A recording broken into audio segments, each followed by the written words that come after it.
in. Actually, they pulled up the trade calculator, and actually the same one that told me that I was like way behind in the deal, and so it was validating for me because the guy who won the league was like, yeah, depending on which side you're on, if you're rebuilding, then it's a really good deal, and if you're trying to win, then obviously you're not going to sell these guys. But yeah, it's a fair deal, and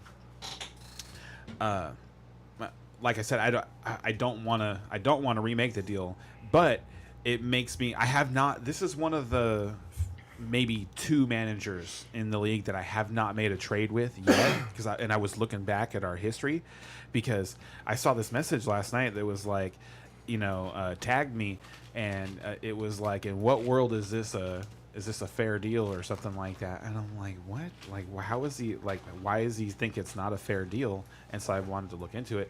And so, should I be like?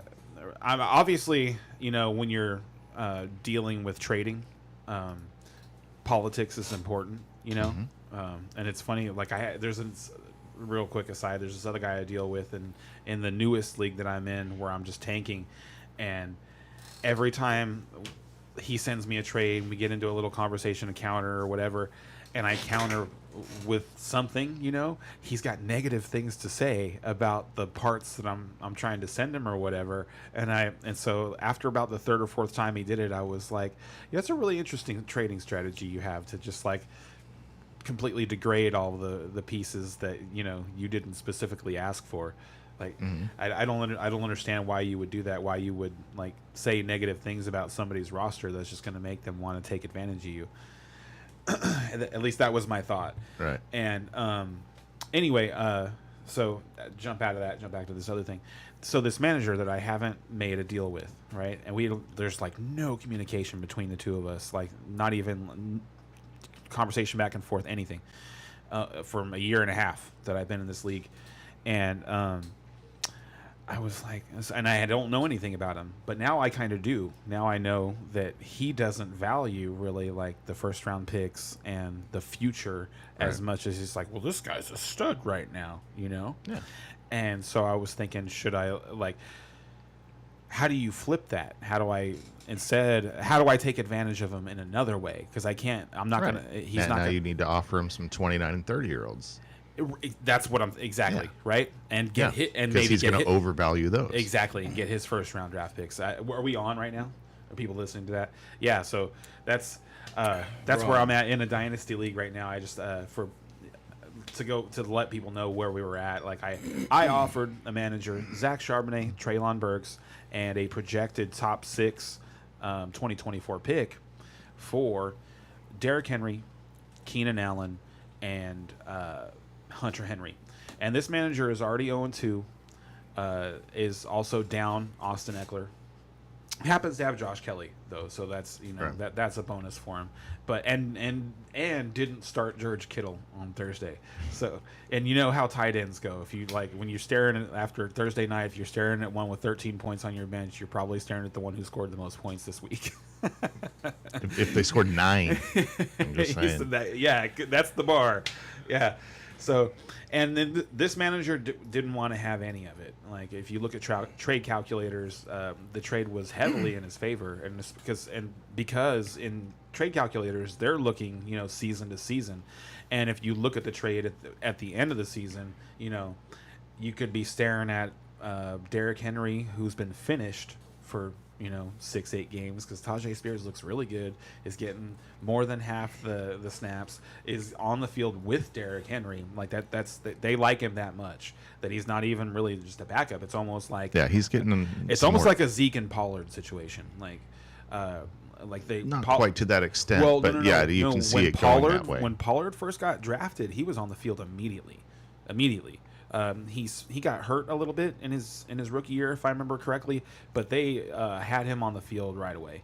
And if you go back and you look, I'm pretty sure the snap percentage would be more than 100% if you added Zeke's and Tony Pollard's. I haven't done that math, But yeah, it reminds me of that. So like that's the part that scared me the most about the deal is like Keenan Allen gets hurt all the time. So I was like expecting to like buy him and then miss him for like a couple of games this year. So that's why he'd be wide receiver 4 on my team, and that's in a dynasty roster. That's great.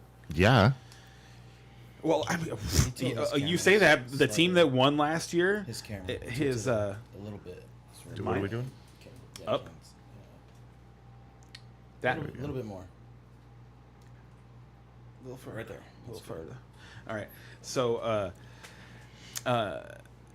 the team that won the league last year, his top 4 receivers are CeeDee, AJ Brown, who were his first 2 picks in the draft last year, and Amon-Ra St. Brown, and then Chris Olave. Nice. Yeah. Nice So- score. Yeah. So that's that's what people have to compete with. All right, with that. All right. So good morning, everybody. No intro? Yeah. Do do it it. now. One second. Sorry, we're running a little late, everyone. No, we're right on time. Right on time.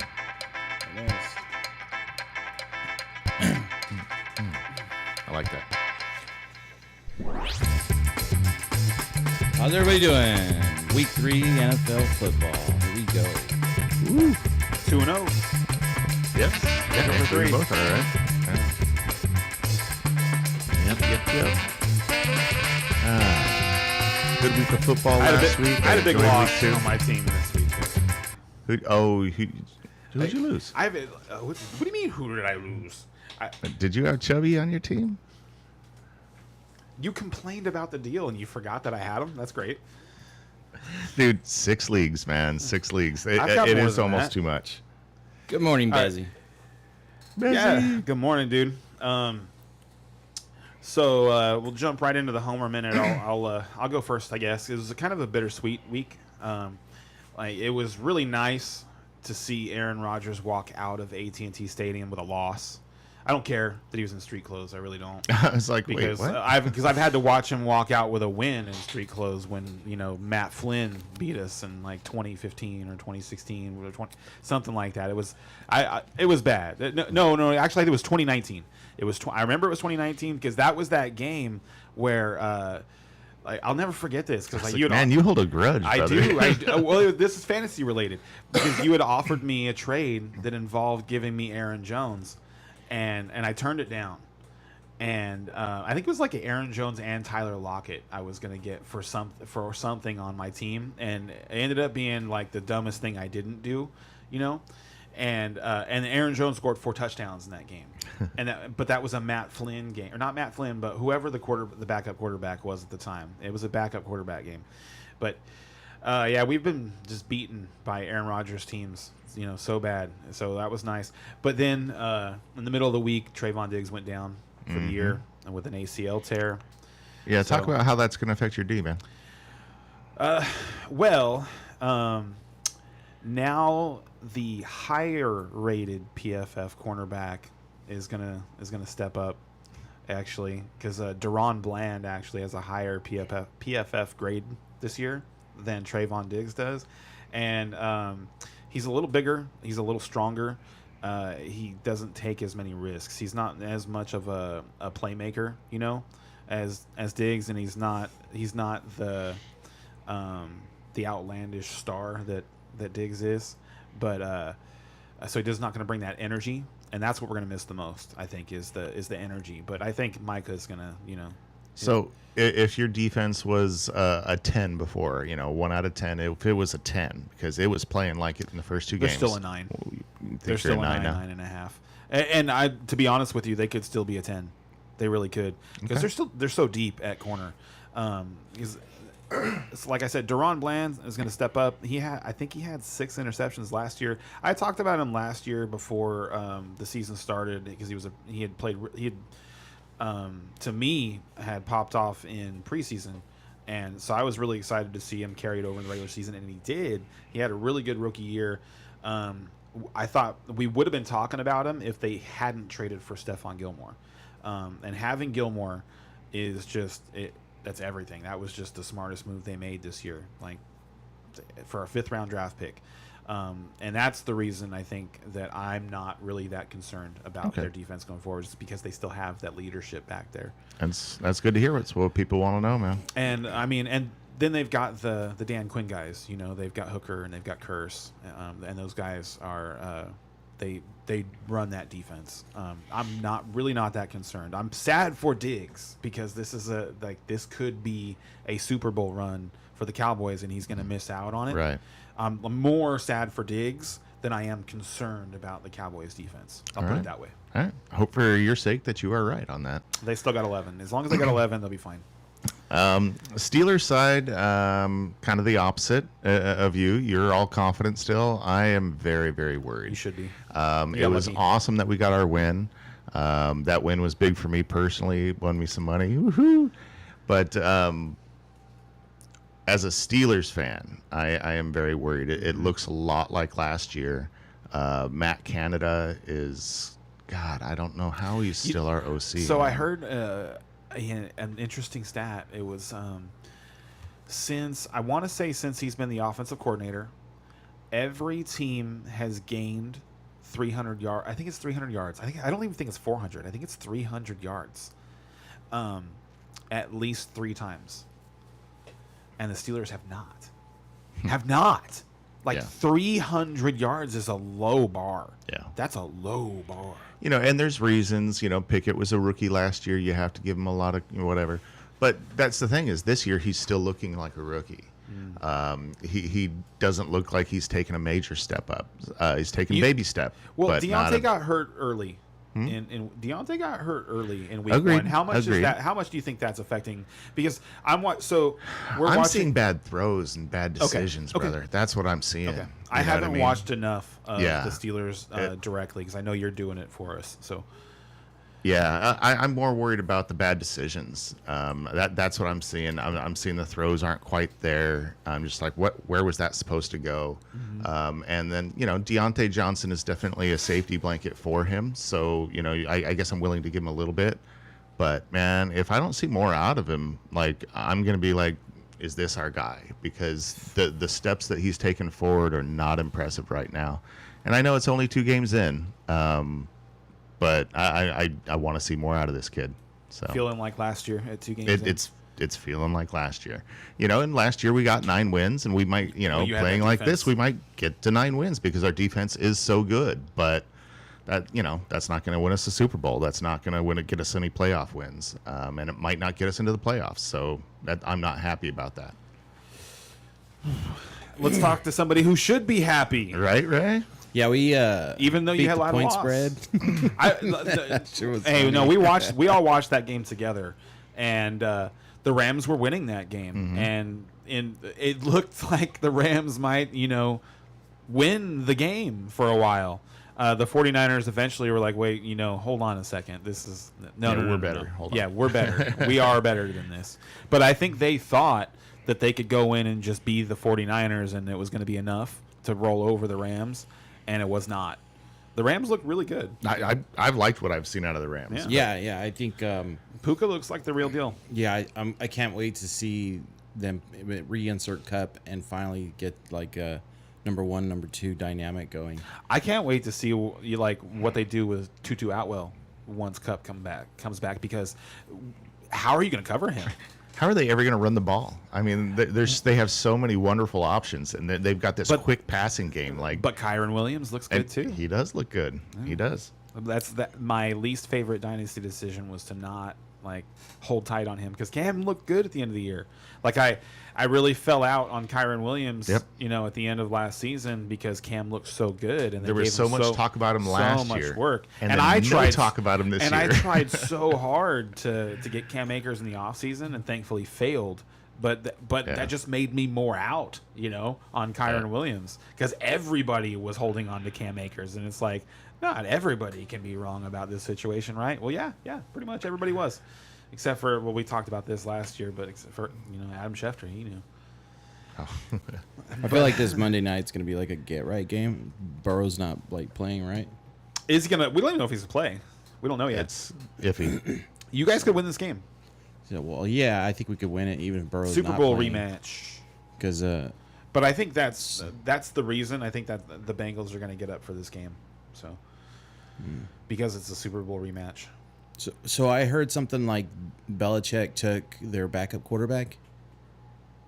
You talking about the Bengals? Yes, he took their backup quarterback, so they had to sign somebody who's like seen the playbook, but he's not even rostered or something like that. Whoever it is that's behind Burrow, and I'm sorry, I haven't followed that situation. I've really expected Burrow to just play, and then listening this morning. It's going to be up in the air until tomorrow afternoon if he's going to play or not, and it's crazy. That's got to worry people for Bengals options. Absolutely. For sure. And so, do you know who the backup is? So we can just get into games now. Actually, if you guys want to get into games, I don't know who the backup is, get off and of I don't know who they signed either. I'll look it up right now. If we want to pull up the first game. So first game up is Denver versus Dolphins. Denver's plus 5.5, over-under's 47, and the money line's plus 200 on the Broncos, minus 245 for the Dolphins. You got the weather on this one, Brian? I've got weather. Oh, just for this particular game? They're playing at Miami. I don't... There was light rain in this game, but it didn't look like it was going to be too bad. Let me double check here. All right, here it is. Either way, it says rainy, expected to be 86 degrees, 37% chance of precipitation, showers shouldn't significantly impact the game. So I'm not too worried about that one. Jake Browning is the Bengals backup quarterback. That is his name. Jake Browning. Wadabizi wants to know if he should do London or Connor as his flex. London. There you go. Yeah. Today's not the day. Oh, yeah. I was like, who's Arizona playing? Oh, yeah. No, not Connor. Not Connor. Yeah, not Connor. And so the one thing that's, and I guess we'll talk about that when we get there. Let's talk about this Dolphins Broncos game, which I'm actually super excited about. I am. I think that Broncos offense is going to continue to get better and better. They had a really good first half against the Commanders last week. I think their defense might be a little overrated. They might not be as good as people think they are, because I'm not ready. There wasn't anything special that the Commanders did play design wise that should, there's people giving praise to Eric Bieniemy right now because they scored 35 points against the Broncos, but to me they just whipped them. There wasn't anything special that they did, like I said, play design wise. It was just like Antonio Gibson went 35 yards on a screenplay that was just like, where you at, Broncos? Where are your defenders? Like who goes 35 yards on a screenplay anymore? Especially when he didn't make anybody miss. It was they just, and then Brian Robinson went for 160 yards and 2 touchdowns, and he just ran dudes over. It wasn't. Yeah, he's looking good this year. He's looking like a steal, man. He's a lot bigger than I thought he was. I thought he was 5'10", 5'11". He's 6'1", 225. He's a big dude. He's Zeke size. Russ, what did you think of him? Because the people that I listen to are not impressed with Russ right now. I think Russ looks fine. I thought his stats are a mirage, and that I don't know. I think Russ athletically looks fine. I think that the reason I think that their offense is going to get better is they're still just working Jerry Jeudy back in, and he's their guy. He is their number one. Cortland Sutton's not it. And the reason that their offense tanked so bad in the second half was because for some reason the routes that were going to Brandon Johnson, who's a guy that people should know about. The Broncos lost a bunch of receivers. We didn't know who was going to eventually step up and be the number 3. They've got Marvin Mims, who looks really good, but he only ran 6 routes. I mean, he looked really good in the 6 routes that he ran, but they don't trust him yet to do the right thing. And so he's until you see a jump in his snap percentage, you can just leave him on the waiver wire. But Brandon Johnson's interesting. He's got that build that you like. He's got more speed than Cortland Sutton, and in the first half he was running the routes that Cortland Sutton was running in the second half, and Cortland Sutton just wasn't getting open. So what ended up happening is Russ was dropping back in the first half and just basically being able to West Coast offense dump the ball off. over slants and guys running open on outs. So and what stuff. you're saying is you think he has a chance to overtake Sutton? I don't know, but I 'Cause if not, I he's don't kinda I fantasy don't irrelevant. know. I don't know because they like Troutman too, and Sean Payton. He likes to get his tight ends involved. So Troutman is actually like the sneakiest guy I like on Denver's offense right now that I think you can actually just play. Like you're gonna play Judy, you're gonna play If Javonte you're Williams.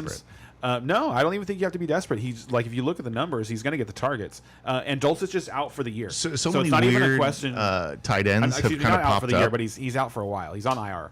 I'm just saying the tight ends field is kind of weird right now because so many like you got that your Hayden Hursts and Hunter Henrys and Laportas and but this one's attached to a Sean Payton offense, and to me, Russ looks pretty good. He looks like he's making good decisions. He's not putting the ball in danger. He's not like squirreling around in the backfield, causing penalties on his own offensive line, which was a problem I thought in Seattle. He's making quick decisions, and also like he looks faster. He looks more athletic, and he's willing to run. And they are still calling design runs for him. And if you look at his stats, he's done exactly what I said we hoped he might do, and that's give you 3 to 3.5 points just from rushing. right. What did he do fantasy wise last week? He's which is the only thing we care about, Right. Really, And fantasy wise, he has been good the first 2 weeks. He's been top very good. 3. I know Yeah. in the Iron League Dynasty that we're together, I had the top 3 quarterbacks for the week with Nice. him, Daniel Jones, and Kirk Cousins. As everybody predicted, right? I did. That's why I got him.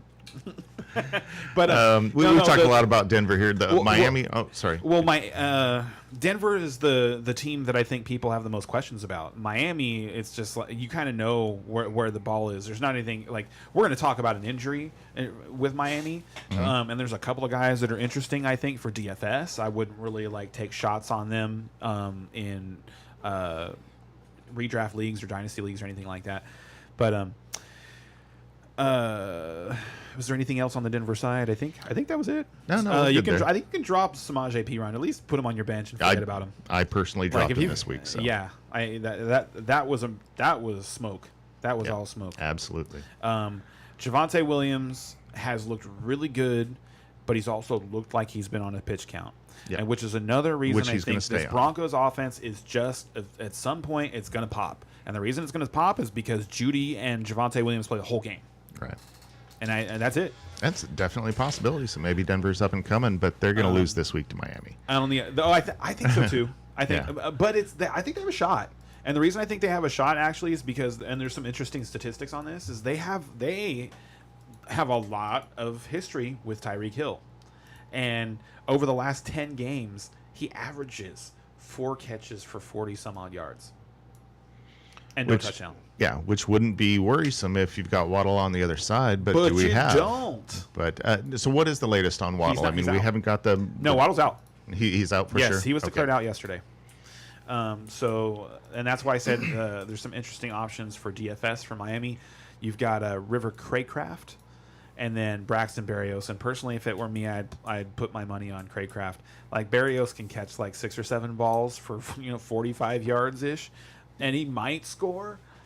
But Craycraft is like he could go off for 100 yards. Okay. He runs all the routes. They like So him. everyone's predicting that Tyreek Hill is going to have this amazing game. You think it might be a little subdued, and they're going to have to do it somewhere else? I swear to God, I've considered getting cute in a couple of places and not starting Tyreek Hill, where I'm a little deeper, like Wow. in my Megalo Bowl. Let me pull this up real quick so I can give people a for instance. Yeah, I can't even imagine sitting Tyreek. And it's only because of this history with Denver, and it's Pat Surtain. So it's not like they're just doing it with nobodies. Like they've got a top 5 cornerback over there, Right. So if they do nothing else well today, they might stop Tyreek Hill. They could still give up 30+ points and Tyreek Hill have a bad game is what I could see happening. Now in my Megalo Bowl, on my bench, I have Josh Reynolds and Romeo Doubs, and those aren't guys that you would think of starting over Tyreek Hill, but I could easily see Josh Reynolds having a better day than Tyreek Hill today. I'm not going to put money on that, I was gonna say As you much got as he some was serious as happy stones as if you're starting him your- over your eyes- Tyreek, brother. I'm not doing it. But I'm not doing it. Because you don't do that. I'm just saying. Thank you. I want to point that out for the audience. You I'm just don't saying. do that. But you know what? But sometimes you do. Like you don't do that in week 3. You don't do that in week 3, but you might in week 17. Right. You when you have a little more When everything's on the line. factors, yeah. I'm just saying these are the decisions. Like you shouldn't just not think about it. You should you at least think about these things. Fair enough. All right, so we're all on the Dolphins. We're all going to pick the Dolphins. Yeah. I think this is the day that if there's good weather, because there's a 30 some odd % chance of rain. I think if the weather's fine, I'm not so. People are talking about the Broncos going down and being like affected by warm weather in Miami. First of all, it's not even hot right now, Yeah, and second of all, like they have to play in Vegas, they have to play in LA every year, like. They play a lot, and they play these games in September sometimes. I don't think it's really a big deal for them, like at all. So, honestly, it sounds like a nice day for football. In the 80s, a little bit muggy. You're gonna have some rain to cool you off. Shoot, it should be fun. Football weather. Yeah, it should be really fun. All right, go Dolphins. Next up, we got Houston Texans versus the Jacksonville Jaguars. By the way, before I move on, it looks like the spread has changed on the Broncos and Dolphins. They're at -6 now. Is that what I read? For the Dolphins? I thought it was. The Dolphins are at -6. The Broncos are going to cover that. Okay, but I thought it was 4.5 when I read it. Maybe I saw another line, but that's why I mentioned it. Anyway, if it's at 6, I would pick the Broncos to cover that. Texans and Jags +7.5 on the Texans. For the Texans, over-unders at 44, +280 is the money line, -355 for the Jags. It's an interestingly high over-under for what was it? 44. 44. Okay. I mean, considering the game it has that kind of spread, it's a weird over-under for a spread like that. They're saying Jacksonville's going to score here. Honestly, Houston has been playing a little bit better than what people think. The big problem is their offensive line, though. Their offensive line is in shambles. They can't run the ball. They can't run block right now. But Stroud has been if they figure it out, good. Not to me.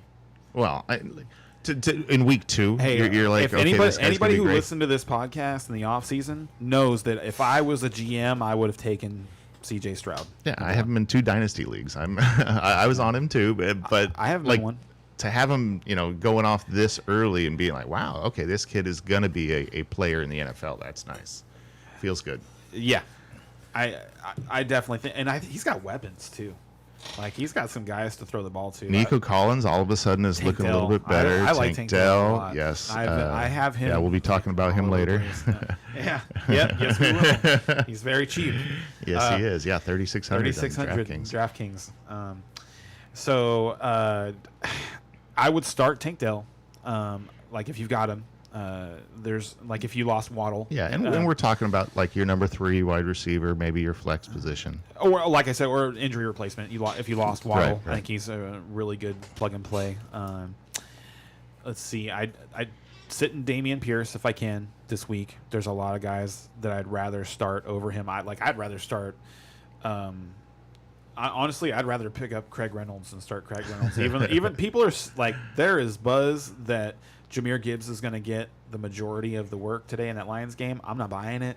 I think I got a sleeper notification saying that he's going to be great today. I'm still no, I'm not buying it. And I'm like, he's still going to have his role. His role is going to be expanded a little bit. But Craig Reynolds has been a part of that team for years. No, he knows not going to have the main role. Yeah. I still think that Craig Reynolds is going to have he's going to get half the snaps. Right. But so when they say majority, he could have 51%. Yeah. Like that wouldn't shock me. Like if he played like 55% of the snaps today, that would be the majority technically.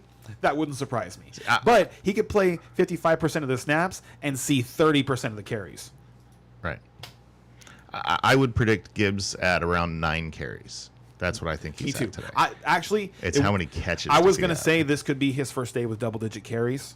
And you're going to play him. You should play him if you got him, because the catches are going to get him there. He's going to get 5+ catches, I think, because I think this is going to be a fun game. Every time these two teams get together, they score points against each other. Like, they have really interesting games that come down to the end and end in funny ways. If you remember a couple of years ago, they had that game where I think there was like something like 4 scores in the last 3.5 minutes or something like that. Anyway, you want to start Gibbs, you want to start Goff, you want to start Reynolds, you want to start St. Brown, and I think you can start Laporta now. I think. Wait, where are you going, man? What game are you calling? Oh, I'm sorry. I'm off. I'm sorry. I'm sorry. We're talking about the Lions. I got excited about the Lions because they're more exciting than the Texans or the Jaguars. Actually, like the Jaguars are super disappointing last week. I don't even want to talk about them. I had them in my DraftKings lineup. ETN's going to have a good week, though. You have to mention that Houston has been absolutely dreadful against the run. Not this year. And ETN Not this year. They haven't this year so far. It hasn't been nearly as bad. Okay, nearly as bad, but not good. Now, I'm not saying they're like top 10, but it's like there's plenty of other teams you should be picking on.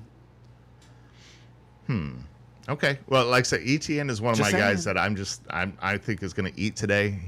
He hasn't been splitting carries the way we thought he was going to. Nope, that's true. That's true. That's playing against the juicy team. Yeah, I'm not saying run away from ETN. I'm just saying he's not one of my this guy is going to go off today like running backs. There's probably 4 or 5 to me where I really feel confident, and he's one where I'm like I know he's going to get the work, but that they were so bad last week against the Chiefs at home, and unless we're thinking all of a sudden the Chiefs are just an elite defense as well as an elite offense, and I don't. They are an elite defense this week. Yeah, this week they sure are. They sure are. I've got them everywhere. Me too, dude. You're good at fantasy football. You're still gonna on the Jaguar side. You're still gonna start. You could go away from Trevor Lawrence, if you wanted to. He Agreed. put up terrible numbers against Houston last year. So if you're buying into ETN's going to have a great day, then you should be also selling Right. It's going to be on Trevor yes, Lawrence. I agree.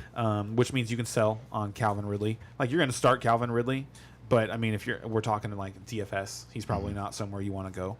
You probably if DFS, I would probably just stay away from this game. Tank Dell's super cheap and he's really good. I'd play him. But other than that, I'd like to stay away. And maybe Nico Collins too. He's pretty cheap. What's he going 52, for? 53, Oh, then yeah, you can something play like Nico that. Collins. Yeah. Yeah, absolutely. Until he Yeah, gets 'cause up, he should be over 6,500 I agree. at this point. Yes, but he he's should be in the not. 6,000s for sure. All right. and then I'm taking so- the Jags though. They're at home and they're the better team. I'm gonna take them only because they're at home. Yeah. I really like to pick the Texans here, but until they figure out how to run the ball, I don't think it's gonna happen for them. All right. What we got up next? Up next is the Buffalo Bills and the Washington Commanders. Buffalo Bills -5.5, over unders 44. Money lines is -250 for the Bills, +205 for the Commanders. This is one of them 2-0 teams that's going down today. Somebody's got to lose. Well, no. Oh, actually, Buffalo's 1-1. 1-1. Yeah. Oh, I was thinking they were 2-0. That's right. Wow. Yeah, yeah. Crazy. All right. Buffalo's just a much better team. Agreed. It's funny. The Raiders got a real quick punch in the game last week. They drove right down the field, looked really good. Devontae Adams scored, and the Bills said, "That's it, no more." Right. And Jimmy was running for his life, and they couldn't. Josh Jacobs had negative rushing yards. It was the Bills' defense was like, "Did you forget about us?" Yeah. That's what it feels like. Because there's people talking about the Cowboys, talking about the 49ers, talking about the Jets, and the Bills like, "Hey, We're good too. hey, we were good first, Right. Because that defense is they're full of veterans, So these are a bunch of guys that are 28, 29, 30, and they're like, "Hey, no, we're the best defense. We've been the best defense," and they played like it against Las Vegas last week, and they're spoiler alert. They're like a sneaky could score a bunch of points in fantasy defense this week. I think. Got him in my lineup. Me too. Okay, that's funny. That's funny. On the biggest reason for that is like, if you watched Vegas last week, there were so many almost turnovers, and Sam Howell, for as good as he's been playing, he's got people are comparing him to Baker Mayfield, and I think that's because of his stature. To me, he really reminds me of Tony Romo. Like he's got, and the reason is because he's just got this he's got this ability to make negative plays and not let them stack. Like whereas if Baker's having a bad game, he's just gonna have a bad game. Like he's gonna stack bad plays, bad decisions, and it's just gonna get worse. Like he just kind of spirals. Whereas like if you used to watch Tony Romo play, he'd make some.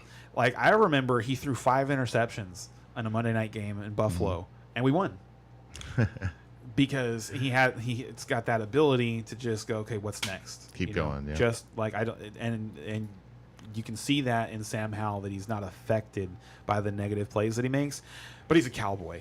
And I mean that in like a gunslinger. Like he's out there just doing stuff sometimes, and he's got some receivers that can bail him out. He But does. Going against this defense, it's going to be rough.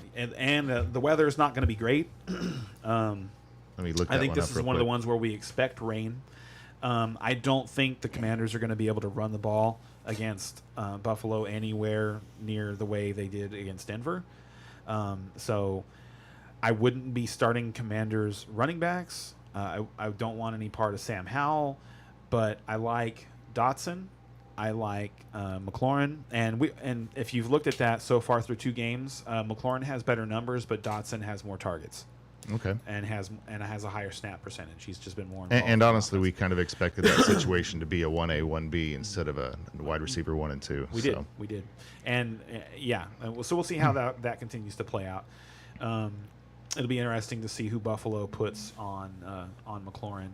Well, on either of them, which one. And the weather report, it's going to be rainy. It says 50% chance of rain, but it's also talking about heavy rains the night before, so the field conditions are going to be a little iffy. And the it's Bills have play in this all wind. the time, so I don't think this really affects the Bills at all. And it's a light wind. And if you've seen Josh Allen is the one quarterback in the league who I don't care about the weather. I don't like it. If you've seen him play in it, it doesn't matter. Yeah, it doesn't look like the weather is going to affect this game too much. He's the only quarterback I've seen in the last 30 years. Like Jim Kelly used to play in Buffalo, and I remember Dan Marino was the guy that, like, it didn't matter where Dan Marino was playing. Like it just always looked like the ball was fast and on target. And Josh Allen has that kind of arm, and it's just a matter of whether his decision making is on point for the day. And I think he was so disappointed in himself from week 1 that he's just going to continue to take it out on people for a while. So yeah, I think you're right. I think Josh Allen. I think we're all going today. Bills there. Oh yeah, and James Cook too. I think today is going to be a James Cook day because it's like we were just talking about the weather is going to have the field soggy. Yep. And those little leak out passes. And things like that, the ways that they get James Cook open, I could see him scoring a big touchdown today. And on the other side, you have to start Brian Robinson. I don't think you have to, based on how like, unless you're somebody who bought him, like you traded for him. If you didn't trade for him, where you got him value wise, you definitely should have options that are better today. But he is going to have 20 touches today. He might.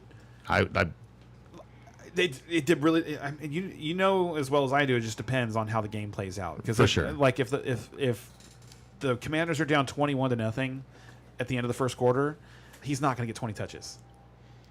Like it's unlikely, and I can see that happening to them today. Right, but they're going to be trying to protect their quarterback, and they're like running is going to be important to them, whether they're going to be able to do it or not. Antonio Gibson's still the passing downs back. Right, and he looks great. Like that. Okay, so that's doesn't look great fantasy wise. No. He has not looked great fantasy wise, but watching the games, he does his job. Yeah. He's the most explosive player they have in offense, and it's really, like, Terry McLaurin is awesome. He really is awesome. He makes some spectacular catches, and he's very fast. But Antonio Gibson, when he's got the ball in his hand, just like he looks like a special player, and it's just like it's really sad that you can't get the rest of it all to come together because he like looks like a guy who should have the ball in his hands 25-ish times. Like he looks like Saquon Barkley with the ball in his hands, and it's yeah. I don't know what else to say. Like hold him in case Brian Robinson gets hurt. Brian Robinson gets hurt, and Antonio Gibson is like a top 10 running back. Maybe they don't have anybody else to give the ball to. I know, man, but they've just proven. And they I mean, do not unless him. they want to sign Leonard Fournette, who's the only running back left they might now that do Kareem it. Hunt's in Like Cleveland. he's had his fumbling issues. I know. I think they're just done with him. Tiki Barber had fumbling issues too, and was 1,000-yard back for years before he figured out the fumbling issues. It wasn't until Tom Coughlin came along and penalized him monetarily. Like if you've seen any of the documentaries on their Super Bowl runs and stuff like that, the stuff with Tiki Barber and getting over his fumbling problems, but so he can get over it. Fumbling is a problem that can go away. That can just all of a sudden stop. But his usage by the team says that hasn't happened yet. I agree. I agree. I mean? And Ron Rivera is an old school guy. Yeah. And I like, to me, if Eric Bieniemy was the head coach, you'd see a split. Yeah. No, I can see that. Yeah. Antonio Gibson's the one that can. We're talking about this too much, but Gibson's the one that runs the routes. He can make plays like a wide receiver down the field. He's a special talent. If he can figure out the fumbling, he's a special player still. He's 24 still. Someday. He's still 24. Just FYI, we're running super late. All right. Might have to start flying through some of these. Let's go. Next up, Falcons in Detroit. Falcons are at +3. Over-under's at 47. +140 is the money line. -166 if you're betting on Lions. Oh, this is going to be a good game, man. Like this is one of those games I'm looking forward to. You get to really see who these teams are. I think Atlanta's a sneaky good team this year, and I think Detroit's a sneaky good team this year. Well, and so I think Detroit's I want a to class see. above. What's that? I think Detroit's a class above Atlanta. And I think most people do, but Atlanta plays a style of ball that can just win, especially against a team like Detroit that isn't, truly dominant in any area yet. I don't know. It could be good. Yeah, their defense is still too leaky. Detroit. That's the thing that prevents people from saying that this is going to be a blowout. Which is like if you look at some of the things that we've seen from Detroit, the things that they can do for stretches in games, they should blow out a team like the Falcons, but they're probably not going to. But the Falcons are going to have to score points in this game. I think that's the most important thing that people need to know fantasy-wise is the Falcons are going to score points in this game. They're going to have to, and I think you should be starting Kyle Pitts and Drake London. Wow, spicy take. Well, Kyle Pitts? Well, London redeemed himself a little bit last week. Obviously awful in week 1. Redeemed himself a little bit last week. Proved that he is the alpha on the receiving core. He is an alpha, period. Like he's a stud. I've said this from the minute he stepped onto the football field. You can see it. He is a stud athlete. Like as soon as the offensive philosophy and their ability to score points comes around, Drake London is gonna be a top 10 wide receiver.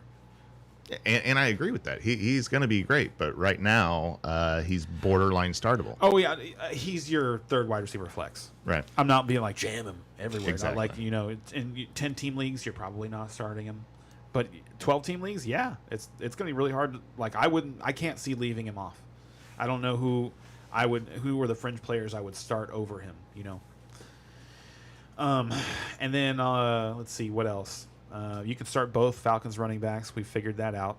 I don't think we're not waiting for an injury to start Algier. You can just start Algier alongside Bijan. And then that's it for the Falcons.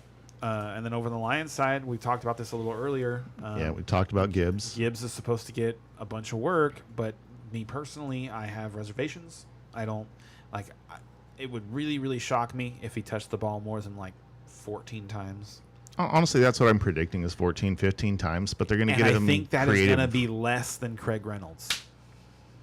I think it's going to be very close. I agree. I think it but could the be more that, valuable touches are going to be Gibbs's, and maybe because I think when they get inside, I think they're gonna want to go to Reynolds. You want to go Gibbs versus Reynolds? I today? don't. I don't. But I think I'm just saying, like, I'm not saying I think you should be playing Reynolds instead of Gibbs. What I'm saying is, like, man, if I had Gibbs, Reynolds is a player that scares the crap out of me because he could vulture touchdowns. Gotcha. All right. So who are you taking? I'm gonna take the Lions. Taking the Lions. I am gonna take the Lions. They burned me last week, but that was more of a get right game for Seattle. That was more of Seattle going, no, we are actually good. Yeah. This is a tough one for me. Honestly, if Atlanta was at home, I'd probably take Atlanta, but I'm going to take Detroit here. I don't think I would do that. So Really? That's interesting. That's an indictment on the Lions right there. I think the Lions are not quite as good as everybody thinks, and I think Atlanta's a little bit better than what they everybody did thinks. lose their safety Gardner Johnson too for the year, in last week, and they were down a linebacker too. I can't remember. Okay. I can't remember who it was, but so they could just be like giving up points now. Is another reason you should be starting your Falcons options that you have invested in. All right. All right, what's next? Next up, Ooh, I'll get the is weather up for this one. Indy They're in a dome. versus the Baltimore Ravens. Plus 7.5 for the Detroit's Colts. a dome. Over under 43. Plus this. 295 money line. Minus 375 for the Ravens. No, this Baltimore game is what I was talking like, about. what are you? I was like, no, man, this Why is do the you? game. It's like, do you want to know what they set their temperature at? So, Actually, yeah, that is something I'd be curious on. Does the NFL stipulate what the dome temperature has to be, or is it different at the different domes? I'm sorry, we're on Baltimore and Indy. I'm looking for him right now. So no Anthony Richardson means Gardner Minshew, and it's weird because Richardson was supposed to be a detriment to the Colts receivers, and he wasn't. He was really good. So I actually don't know whether to upgrade the Colts receivers or to downgrade their receivers or to just leave them the same. But I really like Josh Downs. Michael Pittman is Cortland Sutton. They're Okay. They're dueling Spider-Mans for sure. It's the same guy to me. But Josh Downs is that speedy guy that can get open. He's going to be their slot receiver. I think eventually he's going to lead the team in targets. Yeah, that's very much someday. I don't know, man. I think it's going to be I this think year. Pittman's better than you give him credit for there. Okay, sorry. The weather on this game here, 83% chance of rain. Looks like it's going to be heavy rain. Heavy rain over the weekend. And Lamar Poor does field not conditions. throw the ball well in rain. So worried about Zay Flowers. I mean, they're talking about it's going to be bad enough to affect kickoffs. Expect drop passes and fumbles, whatnot. Moderate winds. This is gonna be really quickly a turning nasty into a game. Gus Edwards game, Yeah. real fast. So that and actually like him and obviously Andrews. You're still gonna start Andrews, Yep. but I'm getting worried about Zay Flowers. I'd rather start somebody else besides Lamar Jackson. That's funny. I was just thinking, I was like, man, I've got him in one of my lineups. How can I get him out? Yeah, Just based on the weather there. Yeah. Based on his cost, though, there aren't great options because there's like usually like he's 5,000 and it's like there aren't usually like automatic plays Right. at 5,000. So it's like if you have to pivot, you almost have to make like a couple A whole adjustments. rebuild, yeah. All right. So then honestly, I wouldn't expect a lot of fantasy production out of this game. Zach Moss, though. So if it's going to be heavy rain, Baltimore hasn't been great against the run so far. I think you can start both running backs and be happy about it. Like you can start Zach Moss and Gus Edwards. It's just like everybody has expected. Week 3, Baltimore and Indianapolis to be a battle between Gus Edwards and Zach Moss. Oh yeah. Oh yeah. Battle of the ages. I have to take Baltimore here. Oh, They're at home and they're a much better team. Yeah, it's funny. Minshew is one of those quarterbacks that wins games. He does. And I almost want to pick him because like it's a crazy game. You know what? No, I'm gonna do it. I'm You're gonna gonna go. do it. I'm gonna go Minshew mania. this week. I'm going to pick Minshew over Lamar Jackson. All right. Minshew over Lamar in the rain. Love it. I think the Colts defense is a little better than Baltimore's right now. Is another reason. Okay. Next up, we have what do we have? Chargers versus Minnesota Vikings +1. Over unders 54, minus 110. This is the corner for of the animal both. game. Yeah, if you heard that right, guys, 54 was the over-under. By far the highest over-under of the week. This is the fantasy game. This game's unaffected by weather. Yes. No weather effects. No weather effects here. They are in the dome. Yes. Start up everybody. I mean, we expect a very high score here. DFS, you're stacking this game. Everything's about, like, if you've got pieces in this game, try to find a way to get them into your lineup. Period. I mean, agreed. Oh, Addison's the guy you could get. You could swap. I'm pretty sure you can swap Flowers for Addison. I think they're right around the same price. They might be exactly the same price. He might be 5,000 also. If he's not, it's like 5,500. Excuse me. Sorry. I expect these two teams to me are like they're both 0-2, but to me they're very different 0-2. Yeah, these are two like, very good 0-2 teams. No, I don't see it that way. Really? I see them as so. I see one very good 0-2 team, and I see one very deserving 0-2 team. To me, the Vikings deserve to be 0-2. Okay. Like, they're not very good. They're not gonna stop anybody all year long. The Chargers have been a little unlucky, and they've been just a little like snake bitten every year for the last 3 years. Yeah, they've been just a Charger snake bitten, but they've played really well, and like we did the Cowboys, what they did to the Giants, no team has ever, and the Chargers have their own. No team has ever gained 400. I think it's 400 plus yards in their first 2 games, and not turned the ball over, and started 0-2. Well, now somebody has. Yeah. And that's crazy. And to me, that's going to turn around because they're not turning the ball over. The Vikings are turning the ball over. I think that's going to continue. The Vikings are going to turn the ball over today because what's happening is the Vikings can't block. Like, they made a trade for Cam Akers, and people are really worried that it's like that they're worried about Alexander Madison. And to me, that's not it. To me, it's the guys behind Chandler. Madison. Yep. Because there's such a step down when Madison's not on the field, and defenses are able to figure out, well, they're not doing this, when Madison's not on the field, and they can't have that. And to me, that was why they specifically got Cam Akers. He's been in the Kevin O'Connell offense. Kevin O'Connell is from the Sean McVay tree. He was in Los Angeles. He had Cam Akers as a rookie. They expected he should just instantly become the number 2, and now you can have Madison come off the field and the offense not just look completely different, and the defense be able to just set up and tee off on Kirk. So maybe that gets a little better, but I don't think it's going to be this week. I think it's going to take still a little bit of time, for him to reacclimate himself.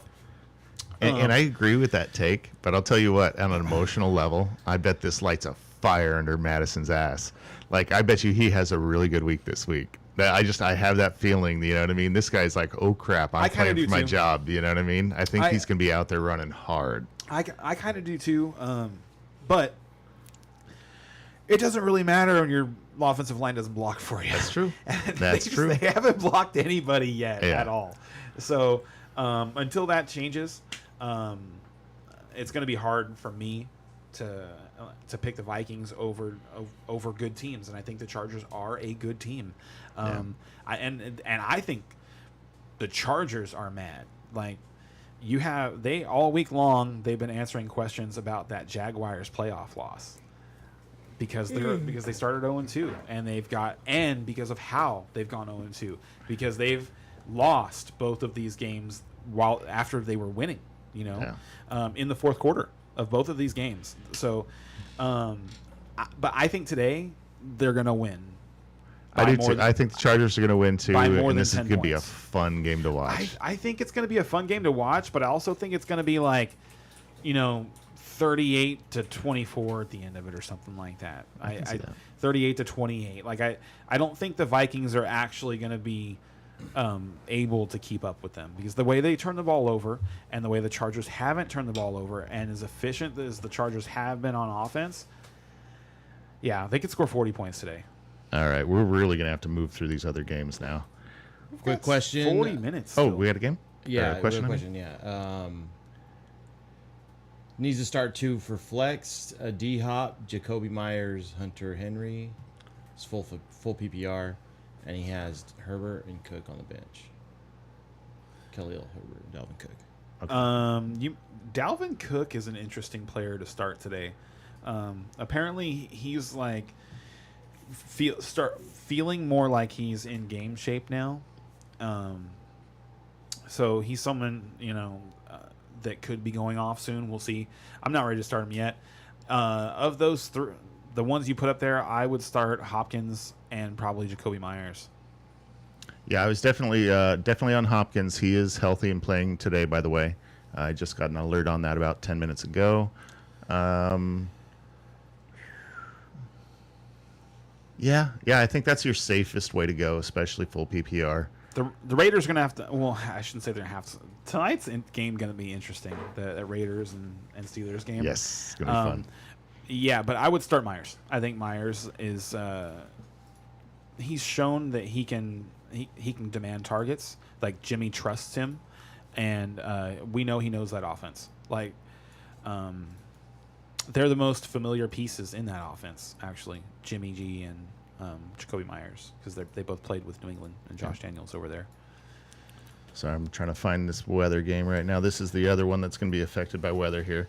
So next up, Patriots versus Jets. Patriots -3, over/unders 35, -148 on the money line, +124 for the Jets. All right, let's talk about the Patriots first, so we can get that out of the way. Oh, let me get the weather in real quick. Sure. All right, this is your other game that's really going to get affected by weather. Heavy rain, 81% during the game. Steady rain is expected throughout Sunday afternoon. Moderate to strong gusts of wind will blow from the sidelines. So this is another game where, I mean, this was already going to be a defensive game, and now you throw in this rain, you're throwing in this wind, and 2 quarterbacks that aren't very trustworthy. Yeah, this is going to be a low-scoring slugfest for sure, which is what the Jets want. Yep. Well, I mean, and that's normally what New England wants too. But I think right now New England probably is the better team. But I think the Jets are going to be able to pull this out just on sheer grit and defense, man. Yeah, I don't agree with that. I don't think New England's a better team. I think that they are still a very limited team. Whereas, so for New England, you're happy to have Hunter Henry. We talked about this last week. Devontae Parker came back and was immediately their number 1 wide receiver. And so what do you do with that? Yeah. What do you do with that? Well, I mean, you don't play any New England wide receivers. I mean, what... were you running to the waiver wire to get Devontae Parker? Nope. Actually, I did pick him up in one league. One league, Deep right? Dynasty. And he was probably available in all of them. Right. No, he's available. Yeah, and for a good reason. So we have people follow the game. People follow these statistics. They follow box scores. They saw Devontae Parker's back, leads the team in catches and in yards, and he's still just available. Yeah. On Sorry, do we have a question? Yeah, Goff versus Stafford this week. Goff. Really? Let's see. Sorry, give me a second. Goff's at home. Goff's at home versus Atlanta. I like Stafford too, but Monday night games are tricky. And aren't they in Cincinnati? Yeah, they're in but Cincinnati. I think they're gonna have the ball a lot. Huh? I think the Rams are gonna have the ball a lot. Stafford could have a great game and produce less fantasy points than Jared Goff. He could have a better looking game, but the reason for that is because the Rams do more out of their running game. Yeah. Honestly, that's a real good question. Those two would be really close in my rankings or whatever, but yeah, I would lean toward Goff on that one.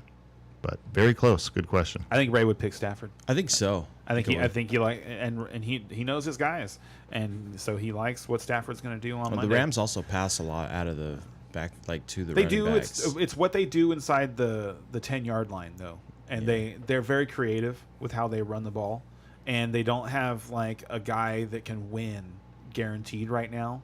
In like those that fade route, that quick slant, just go up and get the ball. Like they haven't shown that they're going to trust Puka to do that yet. Because while he's put up and record numbers for catches in his first 2 games, he's got no touchdowns, right? I'm one? pretty sure. Is it He's one? got one. Does he have one? Yeah, he scored one in Okay. week 1, right? It was Yeah, it was a longer one, right? He's the only rookie to ever get, I think, 10 completions, 100 yards, first 2 starts. Yeah. So, No, he's off to a great start. He is, but they finished those drives with Kyron Williams. So yeah. And you know what I heard? Speaking of New England, I did hear an interesting stat over the week, and that was mathematically, Tom Brady has never. That's that Pete's Coffee you got me. Nice. Brady's never been took a snap and was mathematically out of the playoffs. Tom Brady. Yeah, That's awesome. In his entire career. in his entire career. That's amazing. Not bad. That's pretty good. That's Not bad. Well done, sir. But So I'm picking all the right, Patriots. yeah, we don't need to talk too much about this game, honestly. I think. Okay. Just give me a minute. All right. Sorry, you are wearing the Jets Yes, jersey. I and apologize. I'm wearing this jersey for a reason because while the Moving on. statistics say he had a very poor game, it was really like the tail end of that game where Dallas was in a shell defense and he was still just trying to make plays and throw the ball, rather than just like throwing the ball away. When a lot of quarterbacks do, and that's another reason that I really like this kid, is that a lot of quarterbacks are stat protectors. Like they're aware of their statistics and they'll make plays that are where they're more worried, about a negative stat than they are like trying to just make a play. And in a lot of scenarios, like when the game's still on the line, that is the smarter play. Throw it away, But they'll do that when it's, the Cowboys won that game 30-10, and the quarterbacks at that point that are throwing the ball, they're not taking chances in the middle of the field that could end up, with an interception against their statistics. They'll just throw it away. Right. Whereas he took 2 interceptions at the end of that game because he was still trying to make plays. The game was over, and he doesn't quit, and I really like that about him. Also, Garrett Wilson ran for quite a while on that touchdown. And so, and I think a lot of people like just kind of look at it as like, that was a Garrett Wilson play. But watching that pass from the pocket, there's maybe 5 quarterbacks that could make that pass, that could put that pass where he put it, like how he did it. It was incredible. Like how fast he made the decision and the placement on that ball. He put it between the linebacker and the safety, and darted it like between them and gave on the run to Garrett Wilson, which is like most times that's not a play that people score on a lot. That's like that old Steve Young to Jerry Rice goes 70 yards on a quick slant play. And if you look at it, it was because of how well he placed the ball. It's like exactly where he gave him the ball, not what the exact play was. So that was super impressive. Obviously, he made a couple of passes. To me, there was probably 2 plays in the game where I was like, that was not smart. But other than that, like he didn't have time. He had no time to make any decisions. So I actually didn't think that he played that bad. I really didn't. I thought the game really got away from him. I thought that the Cowboys looked amazing against the run. Like I don't think any of us actually expected that. I think that as a fan, I was still kind of worried that the Jets might be able to effectively run the ball, especially how they did it against Buffalo. Well, they didn't even try. No, they Breece did. Hall, They did. 4 carries. What happened? It was they got railroaded in the game. They Right, they and really so did. they decided to and so here's the keep their other injured thing. player on the It wasn't sideline. so. Like I said, it wasn't just Zach Wilson was not anywhere close to the worst player offensively that the Jets had on Sunday. They had penalties all over the place on offense that put them in positions where they had to throw the ball, and then they couldn't block. They just couldn't block. They could not block Micah Parsons at all, and He just didn't. He had no time. So they were in second and long and third and long all day. And then even when they attempted to run the ball on the first down and didn't get a penalty, they were like they couldn't go anywhere. And like, did you see that play where Dalvin Cook goes wide left and Micah meets him and takes the ball away? Ripped the ball out of his hands. They actually the referees called that one wrong too. That should have been a defensive touchdown because he didn't at the point where he gained control of the ball, he wasn't touching Dalvin anymore, and certainly it wouldn't have been like a down by contact by the time he gained control of the ball, and nobody touched him, and then he got up and ran the 30 yards to the end zone. They gave the Cowboys the ball right there at the 30, but their defense is just ferocious. Like you really got to scrap that. Now this is a scary game because it's against Bill Belichick, but honestly, like if it wasn't for the weather, like I'd be ready to like predict a Zach Wilson like blow up game. It's coming. Wow. I think it's coming. I do. But probably not this week with the weather. But yeah, like Garrett Wilson, I'm actually actively trying to bench this week. Yeah, you should. Oh yeah. Sit Garrett Wilson for sure. You may not but, be able to, but if you've got a better option, throw him out there. Yeah, that sucks. So we all go eat Pats. I'm gonna go Jets. I'm gonna go Jets too. Okay, I'll take the picture. The Jets are at home, right? Yes. I'll lone wolf this one. I'm gonna go Jets at It's home. a good one to lone wolf. This is a real tight game in bad weather. I don't think the Jets are gonna I don't think they're gonna put Zach Wilson in a position to lose the game. I think they're going to be able to be in the game all day. They're not going to have to throw the ball. And I think they're going to be able to run the ball much better than they did last week. Yeah. They were able to run the ball against Buffalo. And then they were just not able to run the ball against Dallas. Right. So I think they're somewhere in the middle. I think they'll be able to run the ball. And like I said, I think we've heard that Dalvin Cook is getting more comfortable physically and in the offense. So we'll see how that plays out. So next up, we have the Tennessee Titans versus the Browns. Plus 3.5. Over-unders at 38. Plus 142 if you're betting on the Titans. Minus 170 if you're betting on the Browns. Now, this is actually these are the most disappointing quarterbacks in the league to me right now. Tannehill and Watson. And Tannehill, you expected it a little bit. You know, he's been on that decline. But Watson, everyone expected to take this big step forward this year, and he took a baby step forward. Maybe. I mean, I've seen. You know, he's not what he was when he first came in last year. When I saw him, he scored that touchdown in Week 1, the rushing touchdown, and he was like doing his guitar thing, and I had forgotten about that. The Deshaun Watson, like the strum of the guitar, you know. And I was, he's feeling himself, you know. He's okay. Maybe he's back. He's not back yet.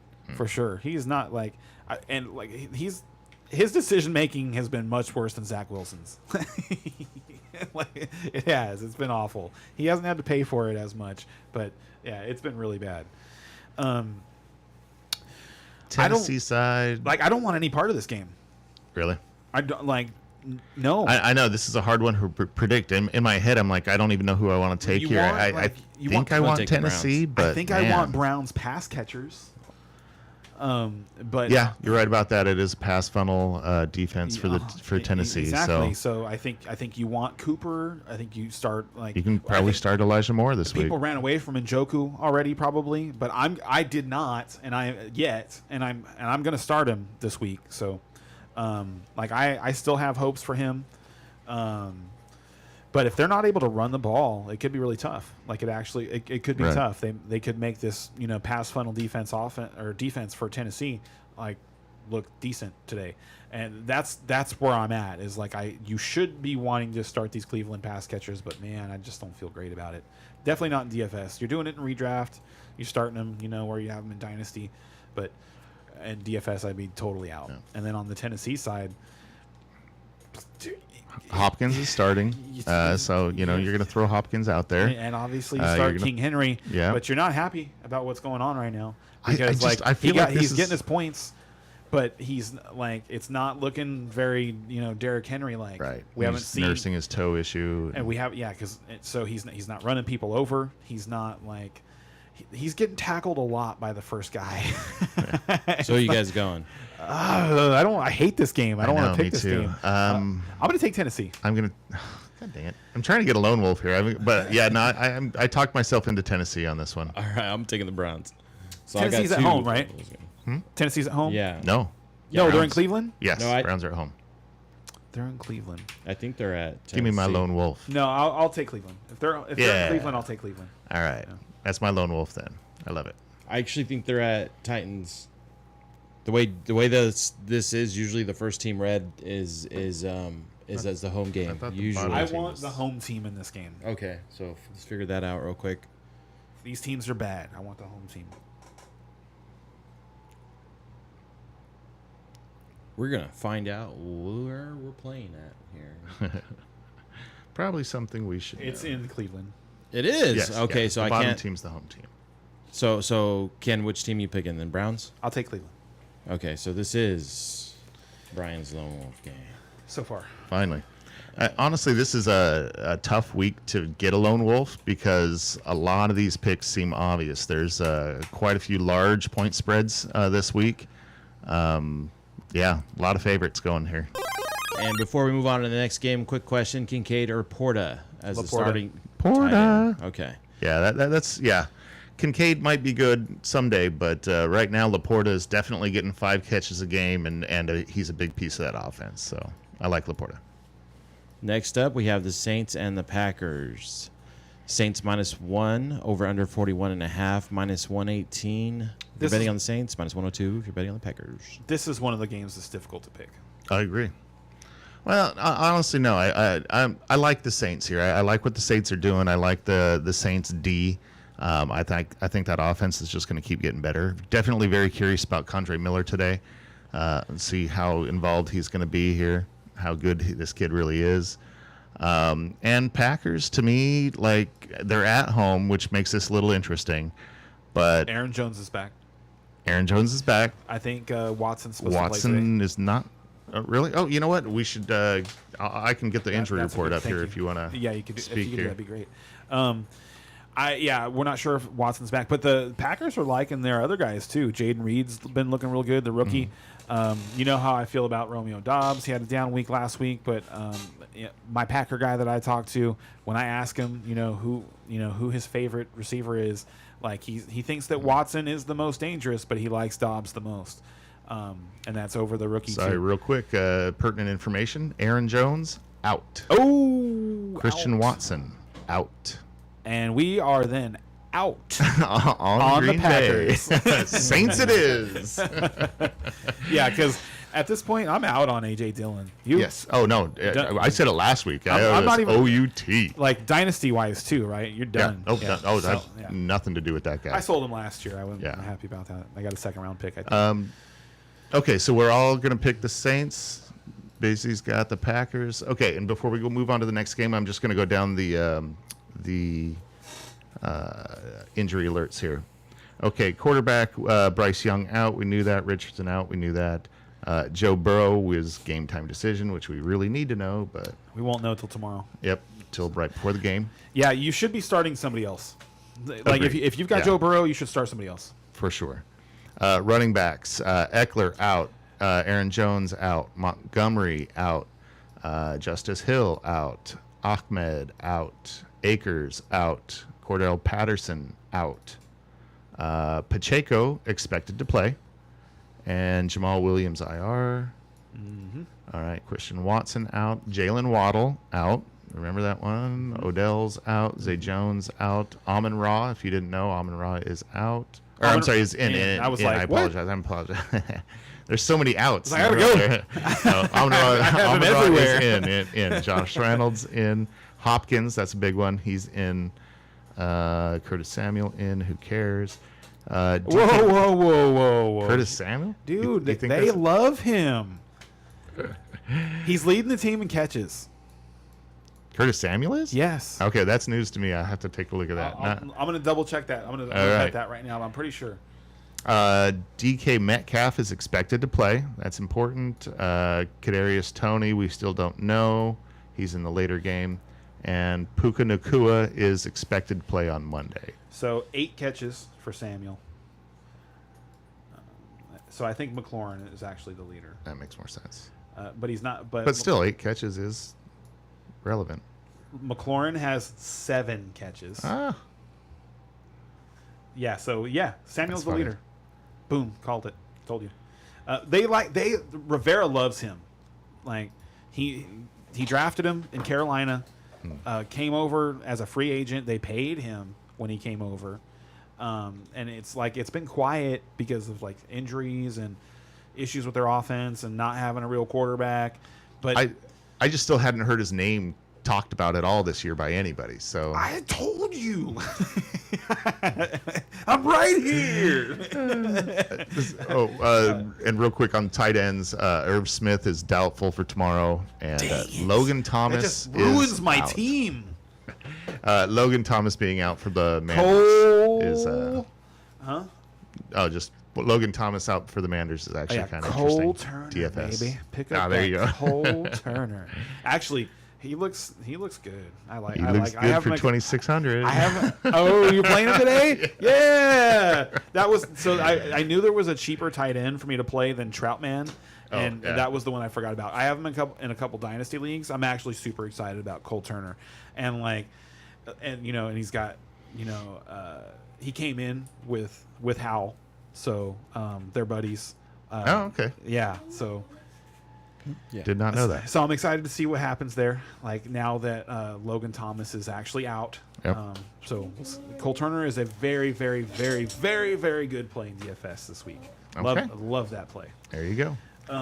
Yeah, I'm actually probably I'm going to swap from Troutman to Cole Turner. 'Cause Save $100. it's 4. Oh, wow. Troutman's you said it's 26, right? Actually, I think he's 27. Okay, whatever it is, it's Troutman's 3K and he's cheaper, and Cole Turner's a better play than Troutman for sure. There you go. All All right, let's keep where it are going. we at now? We are now moving on to the Carolina Panthers versus the Seahawks. Carolina's +5. Over under is at 42.5, +180 on the money line, -218 if you're betting on the Seahawks. No Bryce Young today. Andy Dalton is in. So Is for that better or worse for the offense overall? Better, right? for the Yeah. pieces that you'd want I to mean, play? long term, obviously, Bryce Young is going to be a much better quarterback. But like right now, playing today, Andy Dalton. You'd rather have Andy Dalton today. And Yeah. So he makes certain pieces interesting, like Terrace Marshall, who a lot of people don't know about, but he's playing like 80% plus of the snaps. And the other guy that you do know about is John Mingo. So it'll be interesting to see if they're able to produce, with a different quarterback, because they've been playing a lot. They Right. just haven't been getting the ball a lot. The ball's been going to Hayden Hurst. It could be, Sanders. but Miles Sanders is the guy that you should actually be excited about Yes. today. Like he should Should be a good like, play today. He should be a better play today than he's been so far. Yes. But everybody else is just kind of a question mark. But you know that Andy Dalton will, like, one thing a veteran quarterback can do is dump the ball off to his running back. Don't hit me. Yeah, yes. So we expect him to be able to do that today. I'd be happy to start Miles Sanders. Yeah. Absolutely nothing else from Carolina. On the other side, Starting Ken Walker. We talked about earlier Starting with with twos, ETN, yeah. the other running back duo that we thought could be more of a split that has turned out to not be at all a split is Ken Walker and Charbonnet. Yep. Like you're just not worried about Charbonnet at all. Like I've dropped him in a couple of places. Like keep your eye on him in case Ken Walker gets hurt. Right. Ken Walker is like iffy going into week because if you got an ankle injury or something like that, you can pick Charbonnet up to beat the waiver wire on Sunday morning. That's where you should be. That's where he should be right now in redraft leagues. And then, Tyler Lockett. Who knew? Right? Who knew? Yeah, no, he's definitely He's still their been wide good so receiver far. 1. Yeah, he's and he is Tyler Lockett. He is going to disappear sometimes, but he also is going to outperform where he got drafted every year. Honestly, that narrative about him disappearing sometimes kind of went away a couple of years ago. If actually look at his numbers, it was the Russ era where he was would disappear. where he was really like hot and cold. Last year for Geno, he was just flat good all year long. He was just good. Yeah, that might be true. We're looking at it through that. We need to look at it through that quarterback He's an auto lens. start. Like Yeah. Tyler Lockett plays, you start him. Yeah, and I Period. think you can say the same for DK. Oh yeah, yep. And it looks like he's starting. And then after that, I think that's it. Like, I don't think you don't want to play Geno today. Like, you shouldn't. I don't think. Like, he's somebody that if you got Joe Burrow, Right. you could start Geno For sure. instead. Like you can start him, but like if you probably have You another won't be option happy on your about it. team, and you probably should go with that other option I mean, depending on what it is. But to me, like, so I think we expected Geno to just like take another step forward and be, like this borderline top 5 passer, a guy who could throw for 5,000 yards and 40 touchdowns is the way people were talking him up, because he got, new pieces. He got Zach Charbonnet to help him in the passing game and short yardage, and he got Jackson Smith and Jigba to help open up the routes for, DK and for Tyler Lockett. And so far, it hasn't played out that way. And I think that what it is just like the way that Geno plays the game is more methodical. Like when you watch him play, he's just he just not really like, he's not like I don't even know what the word is that I'm looking for. Like, fast pace isn't it, because like obviously he can run a 2-man offense efficiently. But he's not really like a on the go attacker. Like he's attacking defenses. Does that make sense? He's very good at dissecting defenses and like right. making correct He's going to decisions. take what the defense gives him. Yeah. But But he's not he's gonna also attack kind of certain- like, Iceman and not Maverick, where he's going to make sure he takes his Right. 25 seconds to make sure that yeah, this is right. Yeah. You know what I mean? And he's not going to be like take his first instinct from the first 5 seconds. He looks at a defense and go, oh yeah, that's definitely what I've got. And then, take advantage of him. He's going to take the extra 10 seconds. Yeah, it's definitely that. And then do it. So he's really good, but I don't think he's ever going to be a guy that scores you 40 points a game. Like, a great game from Geno is going to be 30. A great game from Geno is going to be 30. But still, you'd take that, and he's going to be somewhat consistent. No, it's good. You're Yeah. like for me, like in a couple of spots, I was concerned about Justin Fields. What's going on with Justin Fields right now? And I was willing to start Brock Purdy, and that's what it is to me. Is like he's Good reliable. call this week. He's reliable. You're just going to get your 20-ish points out of him. Yep. So you guys got I'm going to go ahead and take Seattle here. it's not close. Seattle at This is one home. of the- Yep. yeah. Carolina's not good. Bezzy is They've got some injuries too on defense, take so they could Seattle. actually just be getting worse. Yeah, I can see how it could be interesting, but next up. Ken's favorite game of the week: Cowboys versus Cardinals. Cowboys at 12.5 negative. Is that it? 43.5 over under minus 650 if you're betting on the Cowboys, plus 470. Only 12.5 if you're points. betting on the Arizona Cardinals. Damn. That's how much Vegas thinks the Cowboys are going to be affected by Trayvon Diggs, I guess. well, no, it was that way before. I was kidding. But, I was kidding. It should be like 20. I tell you what, I do a survivor pool each week, and this is my survivor pick. This is my one guaranteed lock. Oh my God, the Cowboys cannot lose. Yeah, they won't. You know what I mean? They won't So lose. They're going to come out pissed off. Like this is a team that's the way that they're different to me is that they are a team that gets motivated. Like they actually just you can feel the intensity when they're amped up, and they've just come out of the gate that way, just constantly. Like if you watch that the not just the Giants, and in the Giants game, the end of that Giants game, they were playing backups against the Giants starters, and still not just dominating. Yeah. It was bad. Like that. There's that image of Daniel Jones where he's just like, and you see all the like rubber pieces and stuff because his face has just been in the turf. That was against backups. That wasn't even the starters anymore. That was the backups that did that to him. Well, let me and then they did the same thing last week to the Jets, where they just like, so like we talked about this, how it looked like the 49ers came out against the Rams and we're just going to beat you because we're better than you. Mm-hmm. And the Cowboys could have done that last week against the Jets. Like they could have like taken a breath. It's Zach Wilson, not Aaron Rodgers. They did not. They showed him every bit of respect that they would have showed Aaron Rodgers, and they whipped his ass for 60 minutes. Like, So with your defense being that strong, like, okay, how does that affect your fantasy weapons on the other side? You're definitely starting Pollard. You're definitely starting Lamb and CD. Oh, you're not like So are you starting So Dak? here's and the- is there another wide receiver that you can No. start fantasy wise for the Dallas Cowboys? I'm not even ready to start Cooks right now. So Dak looks good. You can start Dak. You can be happy about starting Dak. His decision making looks excellent. He looks more willing to run. There was like one of the biggest plays of the game last week was a third down. It was like 3rd and 7, something like that. Dak drops back. The pocket breaks down almost immediately. Like he gets one read, and then he has to make a decision on whether he's going to throw the ball away or run. And he just runs up the middle for like 20 yards. And the Cowboys go from like 3rd and 7 at the 25-ish to like 1st and goal at the 5.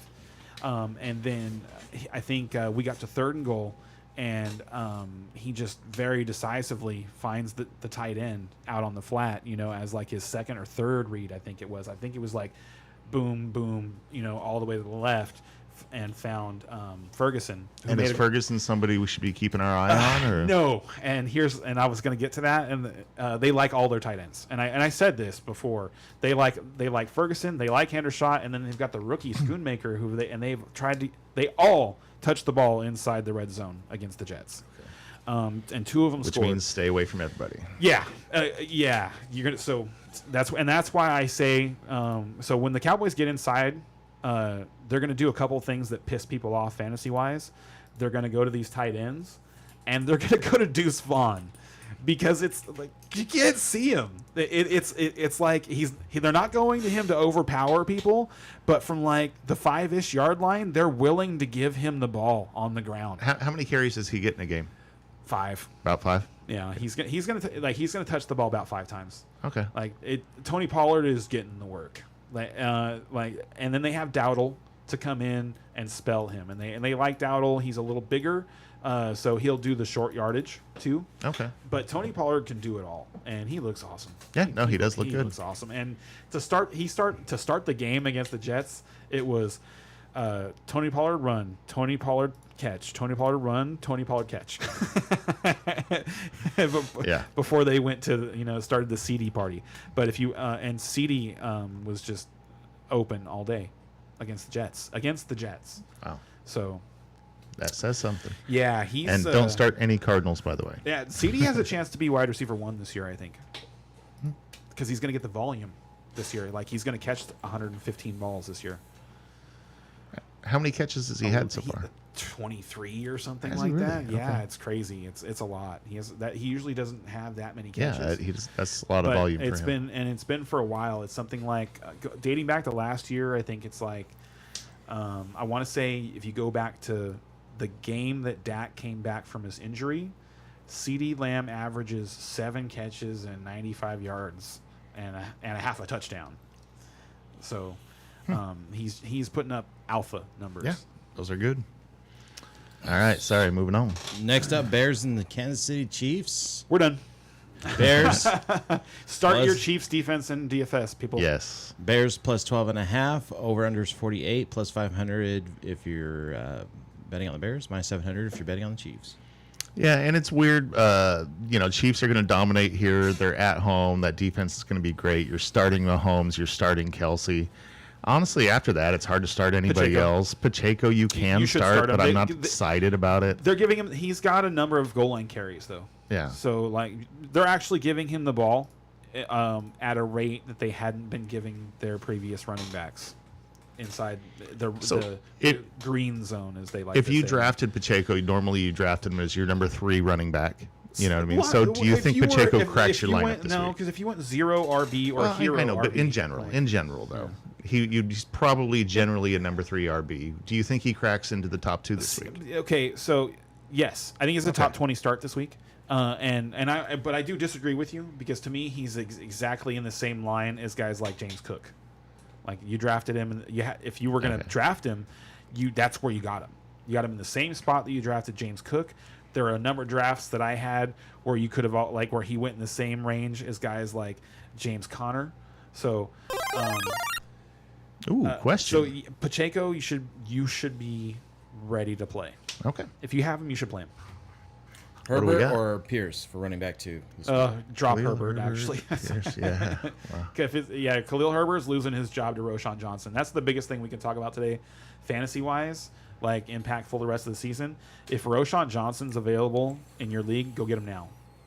You're not going to get another chance to get him for free. See, I mean, and that could possibly be the case. I've heard a lot of Khalil Herbert talk too. I know the fantasy footballers are high on Herbert. Watch the games. If you Okay, watch, and- if you and watch I- the games, the only I don't watch Bears games. My God, watch all the games. I have I'm my sorry. life. I like to win. You know what? My life's about winning, so I watch all the games.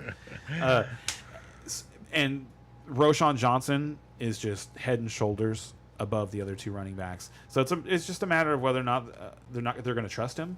But when you're 0-2 and people are already, like, you've already fired your defensive coordinator, and people are, that's another thing, is if people aren't aware, the Bears just fired their defensive coordinator, or he left. Like, No. he left, quote unquote, left the team, I think, was the, In shame. was the headline. It wasn't even like he resigned, or like, it wasn't a declared resignation, or they fired him. It was just like he left the team. It's like, where is he? We don't know. He walked out the building. We wanted to ask him questions today about what's going on. We can't find him. Is he coming back? We don't know. But no, and so and there's questions about Matt Eberflus, whether or not he's, a legitimate coach. Like, they're going to start taking shots at things, and it's like, the first smart coaches will give the ball to their best players. Like, when things get bad and things break down, things aren't working out the way that you hope they would work out, you look at the tape and you give the ball to your best players. Right. We go, okay, these guys are the guys that are playing the best. Let's just give them the ball. And so I think that's why, like, if it's not this week, it's going to be soon. Roshan Johnson is going to take over. All right. We can move on now. Yeah. Chiefs are going to win big. But just in answer to your question, I think I'd take Herbert over Pierce this week. Just because I wouldn't, Pierce because I don't is gonna think. be lousy. I'm sorry, I wouldn't, because I don't think Herbert's going to get enough work. Okay. I don't think Pierce is going to be great, but he could score. Okay. So we're Good all question. going Chiefs. Yes. Yeah, but that, for the question, I would take Pierce over Herbert. I'm completely out on Herbert. Completely out. Like, I'd drop him for Roshan right now. Wow. Okay. So that being said, Yeah, and he was somebody who was in the Pacheco range as far as, like, guys you were Yeah. drafting. Sorry, what was that, Ray? so that being said, do we want to move on to DraftKings? It's 9:30, and then come back to this so people can do their. We only have the primetime games left. Well, right? unfortunately, we also have 5 games left to go. You still over. 5? Okay. Well, we'll breeze through the next week's games just because we've already Yeah. talked about those teams. Yeah. Okay, so So let's just go real quick. And we've already the Steelers Vegas. We've we're already almost done. kind of talked about this one a little bit. Yeah, we're Sorry, we're all picking Steelers, right? Go ahead. yeah, I Kit. think Well, so. Let me see, where am I at here? Vegas is actually the favorite. We're picking the Steelers, though. I am. I gotta find the games again. Let me see. All right. Oh, here we yeah. go. No. The Steelers. Pittsburgh versus oh, the Raiders. +3. Over/under is 43.5. +130 for the Steelers. -155 for the Raiders. Yeah, Wow, got all the way up to 3. Yeah, It was, we've talked 2.5 all week. about a lot of this stuff. Don't worry about Josh Jacobs, and then don't start anybody but Jacobs and Devontae Adams. And on the other side, Should be get- very worried get about right Najee. game for Najee, I Be think. very worried about Najee, though. Well, I think this is If his. he doesn't- 'cause if he doesn't- if he doesn't perform here, yes, be very, very worried for Najee. I think he gets right here, but yeah, if he doesn't, then it's Jalen Warren time, and Agreed. I'm the first one to admit that. Because So- Jalen Warren looks good. He does. He does. good. He looks good in his role, I think. Dude, But I don't know. I'm still I still have that preseason play where he ran over the dude at the goal line. we talking about preseason? Yeah, when it's a play like that, yeah, it was like Yeah. it was. It was a Yeah, good one. man, Yeah, I remember that one. it was a good one. 'Cause All right. It made me stand up and go, "Who was that?" Because I didn't even realize it was Jalen Warren when it happened. Anyway, Well, thank you for all everyone for riding the Steelers with me. I like that. Gives What's me next? confidence. Well, who did we pick? we picked Steelers. All right, so we're going to change it to all. Next up is Philadelphia Eagles against the Tampa Bay Buccaneers. Ah, And yeah, we got baby. -5 Somebody's gotta Eagles. lose. Over under is 45. Money line's -225. +185 for the Bucks. Yeah, I think the Eagles are going to show out here. I think Tampa might be able to make it into a good game. Mayfield has been, playing tough, playing scrappy, and that's how I think you can define this team. But scrappy teams aren't going to beat great teams, and I think the Eagles are still one of the great teams in the NFC. They're top 4, top 5. They're not number 1 anymore. The Eagles were a great team last year. They have not shown to be a great team so far this year. They've been lucky so far this year. Like, Minnesota turning over the ball, Justin Jefferson's fumble into the end zone. Like, they've been a little lucky so far. They've not played very well. The Buccaneers look really good. They look really good. And it shouldn't really surprise people, because that defense is a championship defense. It still has all of the pieces that we love from when they won in 2020. And I think they're going to win. It's weird. I still don't think the Buccaneers are going to be a playoff team, but I think this is a game they can steal from the Eagles. I think I think the Eagles need a wake-up call, and I think this is going to be it. Because Jalen Hurts can talk about, we got a lot of things to clean up, and it's nice to be be able to be 2-0 and still have all these, while we're having all these problems to fix and stuff like that. It's a lot harder to get the entire group, to come around to the fact that we're not as good as our record says we are, And a lot of times that takes a team that you didn't expect beating you. And they're in Tampa Bay on Monday night. So... okay, so spicy. You're taking the Bucs. I love it. The thing for me is Mike Evans is been looking great. He looks 25. Oh man, he looks awesome. He looks lighter, faster, just he looks like a monster, like an absolute monster right now. And I think that's going to continue. And the Buccaneers have some interesting pieces that are also coming up on their offense. Cade Otton, I like Cade Otton a lot this week. You can't start him in DFS, but he's a really interesting guy in redraft. Because he's playing more than 95% of the snaps, and he is getting targets. He just hasn't really produced yet. Rachaad White was awesome. Yeah, he looked good for the first time. So I think you're going to start Rachaad White. You're going to start Godwin, Evans. Not starting Baker unless it's a double quarterback league. And then on the other side, you're starting usual pieces. And you got to be excited. The biggest question is the running back. Exactly. And that's what I wanted to say. So Swift and Gainwell. Thank you.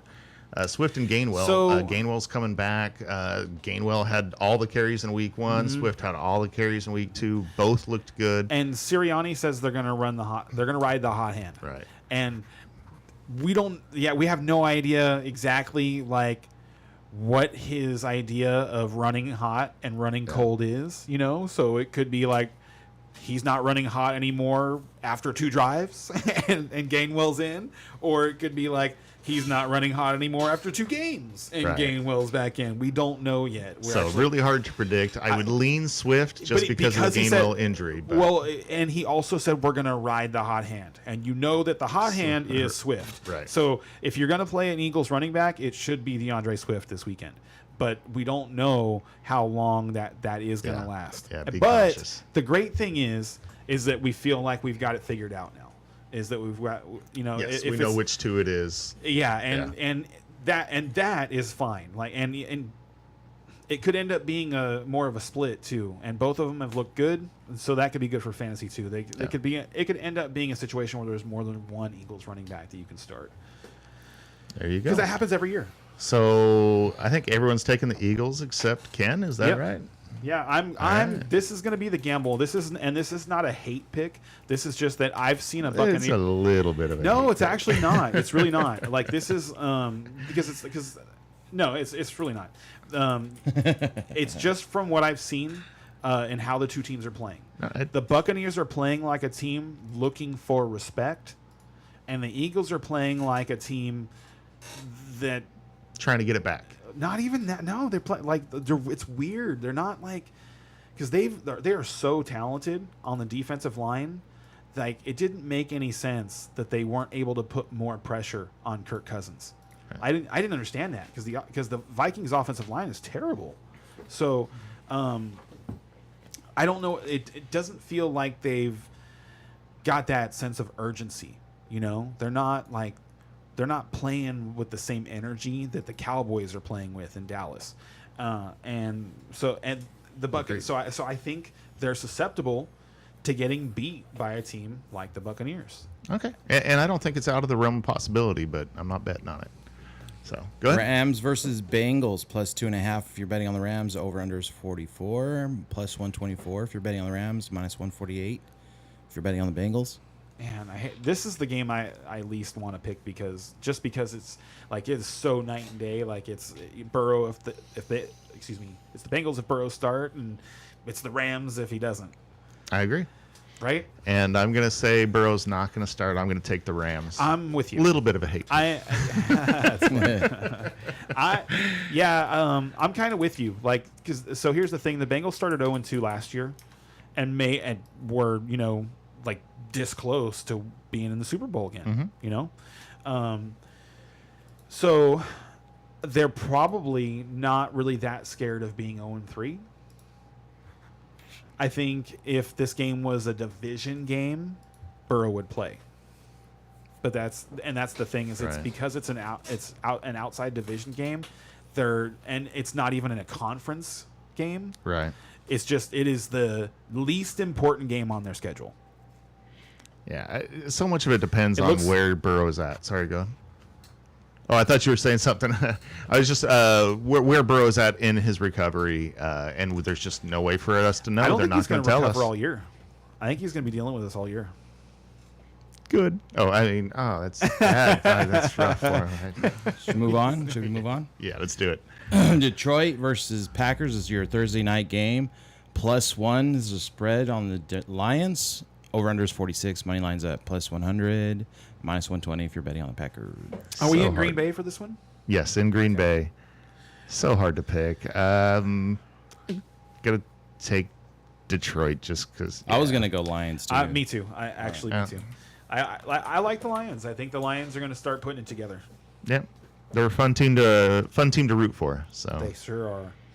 And that's why Ray's wearing their shirt today. Do we want to just move on to London? Yep.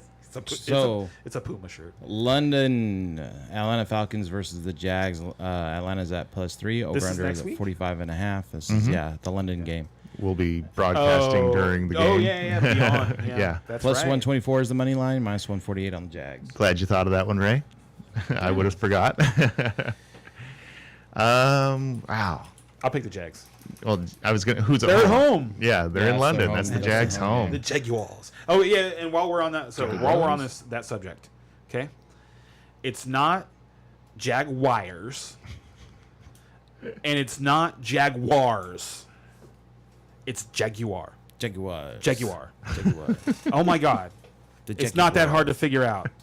That's how you say it. It's Jaguar. it's Are we not, all on the Really? Jags? I don't It's even not Jaguar. Are you on the Jags? I'm on the Jags.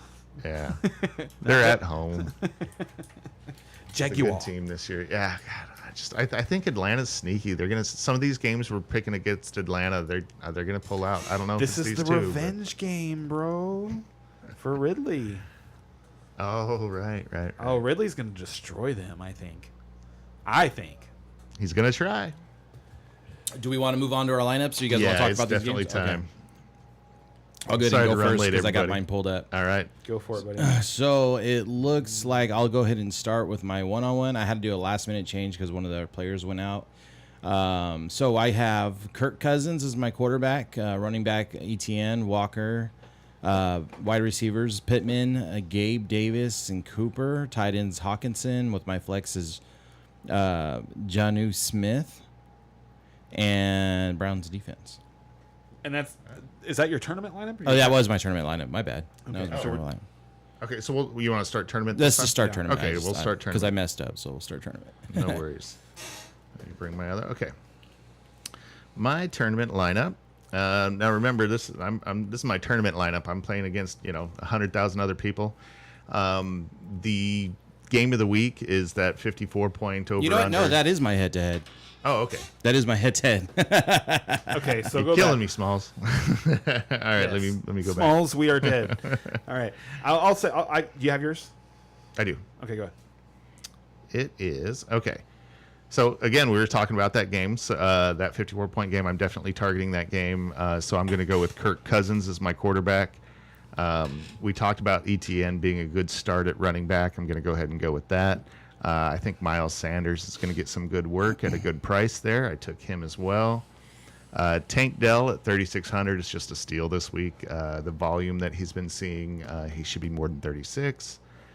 Same with Zay Flowers at 54. We talked about that, though. I might try to do a last-second switch if I can find somebody else for 5,400, just because I'm scared of the weather of that game. But everything else is beautiful. Jordan Addison's 5,500. Okay. I'd have to move down to the Jets. I'll think about it. I did get Justin Jefferson into that lineup. So that's where I spent big, was Justin Jefferson. Nice. Tight end, Turner. We talked about the replacement there in Washington. He's going to get some targets. So for 2,700, he's a steal. And then in my flex, I went with Jahmyr Gibbs. I think those 15 touches we talked about with Jahmyr Gibbs are going to turn into some real yardage and a touchdown or two. And then my DST is the Bills. Alrighty. And so at quarterback, I've got Josh Allen at 8,100. Okay. I've got James Cook at running back at 6,400. Paired with him, I've got Interesting pairing. Javonte Williams. I think James Cook is I think that the Bills are just going to smash the Commanders. That, like, to me, that's the thing I'm like the most confident in offensively today is those three guys putting up numbers against the Commanders. I don't care about the weather. Like, I don't think it matters. Like, Diggs is a guy that he's a route technician. You know, he's so bad weather. Like, he's more open. And you worry about the quarterback being able to get it to him, but Josh Allen's not that guy you have to worry about. Right. Like, to me, he's Dan Marino, and Dan Marino was even better in bad weather games because everybody else around him was so bad. So that's to me that he's like that. So I've got Javonte Williams and James Cook at running back. At wide receiver for 8,100, I got Stephon Diggs. I've got stacking back against that, I've got Terry McLaurin. Because I think they're going to put most of their pressure on Dotson, so McLaurin's going to have more of an opportunity to score today, I think. My other wide receiver at 7,000, I've got Chris Olave. 14 catches, 198 yards, and no touchdowns yet this year for Olave, so I feel like he's due, which Brian hates saying. At tight end, $2,700, Cole Turner is he seems like an awesome play today. I feel like I'm really stacked on this game, more so than I really wanted to be for this cash, but that's okay. At flex for $3,400, I'm gonna play River Craycraft from the Dolphins. He's Jalen Waddle's out today. The Broncos have a really good history against Tyreek Hill, and River Craycraft is gonna see somewhere between like 6 and 9 targets today. So. I hope that one goes off for you. That's funny. I think he could score. And then to finish it off, I've got the Bills defense at 2,900. But I have $300 that I'm playing with here right now, so I might switch. Change one thing up. Yeah, it would be the defense if I switch anything. I'll just to be contrarian, I'm going to go with the Seahawks. I'll pick the Seahawks defense at $3,200, which is I think a good play today. And then we'll snake it back, and I'll play. Did he pick the Seahawks? And lineup. My tournament lineup, I am attacking the Chargers Vikings game. Mm-hmm. At quarterback, I've got Justin Herbert at $7,500. Running back, I've got Josh Kelly, $5,400. Ken Walker at $6,200. At receiver, we've got Jordan Addison at $5,500. Keenan Allen. 76, and then Zay Flowers at 5,400. I'm feeling like less and less good about Zay Flowers with that weather, but he's so good. I'm just gonna play him. Yep. I think I said it, until he gets to 7,000, I'm just gonna play him every week. Hunter Henry still at 4,100 somehow for like the number 3 tight end on the season so far or something like that. Maybe number 2. Flexing Javonte Williams. I really feel like his pop off game's coming off. And then at $2,800, I've got the Jets defense. You want to go next? Okay, yeah. Kirk Cousins is my quarterback. My running backs is Jay Kelly and McLaughlin. And wide receiver is Jefferson, Allen, Peoples-Jones. I didn't have much of a budget at that point. Hawkinson as my tight end. David Bell again. That was for budget reasons, and the Seahawks for my defense. I swear to God, if that lineup goes off, I'll be so mad. It's gonna be bad for me, in some spots in my leagues. We actually have a very similar lineup here for the tournament. Did you get Herbert in there too? I've got Herbert. Okay. I went super stack on this game. I though. did too. I went Herbert, Allen, and Mike Williams. And then on the other side, I'm running it back with Alexander Madison and TJ Hawkinson. Okay. Yeah. Okay. So we did it a little differently, but 5 players in that game is quite a super stack. I'm really thinking that's the game of the week that you have to have your players in. I agree. And I'm just hoping I have the right players. Yeah, the only other game to me is the Bronco-Miami game, but without Jalen Waddle, it's much less likely. I also started Ken Walker, Tank Dell again, and Adam Thielen. Old man Thielen is only 3,900 for a reason. Yes, but Seattle has been bad against the pass. They actually have somebody that can throw the ball a little bit. He's gonna get 12 points. You want your guys to 3x 3 times what your salary is. So the salary is about 4,000. So as long as he gets 12 points, I'm happy. I think he can pull off more than 12. Isn't that a cash strategy? It's more like 5 in tournaments. 5 is what you're aiming for, but it's 3 to 5. And that's the thing is I while he could get you like 3 times, I don't think he could get you 5. If the touchdowns go his way, he has to score. Yeah. I'm not sure they're going to score today. And then I went with the Jets defense.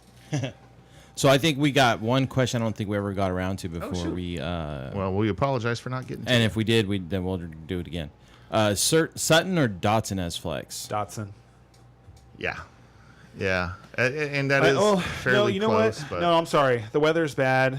No, Sutton. Go Sutton. I'd go Sutton. the weather isn't real bad in that game. Washington that's not, game? Yeah, that's not one of the 2 games that really it's going to rain. It's going to have some weather issues, but Sam Howell's a little quarterback. All right, Sam Howell's not a big quarterback. He's like 6 foot even, and he's not the quarterback that typically has success in the rain. What, tiny hands, or what are we arguing here? Okay, tiny hands. That is basically it. Okay, that's it, you guys, for us. You guys go and you have a good football day today. Peace out.